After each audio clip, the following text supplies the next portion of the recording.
हे ललकी हे आ चली साग खोटे रे ललकी बहुत बढ़िया ठसन काका खेतवा में वो मियार के यहाँ सगवा जाम है बताई थे ना कि एकदम देख के जरा खुश हो जाए हाली हाली चला खोट लाई रे ललकी दखनैया आओ चली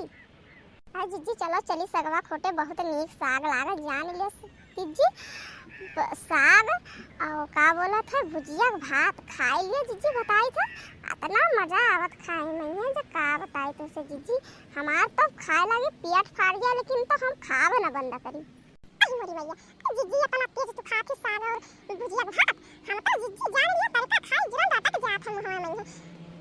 आई भतरा गाड़ी को मिली यही जे बतियौते रहबो कुल मिला दिना बीत जाए आओ चली चले खुए तो खोट के लइया बढ़िया तड़का मार के डाढ़ा ओढ़ा डाल के छौंक के बनावा जाए अब बढ़िया चुनमुनाए खावा जाए और जान लियो बताई था ललका तुमसे ना एकदम जीरा खुश हो जाए अगर खाई लियो साग तो एकदम जी खुश हो जाए आ जीजी जाओ हम न जाबे जीजी अब काका गरिया हैं बहुत गाड़ी और हमरे राम फलाने जान जाए है कलुआ पप्पा तो जान लियो हमका बहुत बोली है कहिया का करे तू गवा रही ठसन काका खेतम साग खोटे ये जान लियो जीजी हम न जाबे दई बहुत गई आवत है जीजी जा देना का जीजी न देंगे तो चलो जीजी हमारे साथ चला जाइए बहुत ये का बहुत सब खात है ये ना दिन पिचराई खोट ला जावे जानी ना पाई है एक कौदाई कि खोट के ले जा बढ़िया है बादन बढ़िया का अपना सुनिए हमें सब जल्दी थोड़ी सुना जाए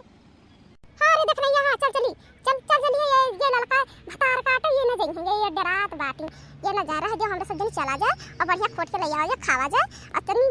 सासू अम्मा ही हमरे ना बड़ी साग खाए खाते उन्हें का खवाए थी ये मारा ज्यादा परेशान है ना चलो चली उन्हें का खवाए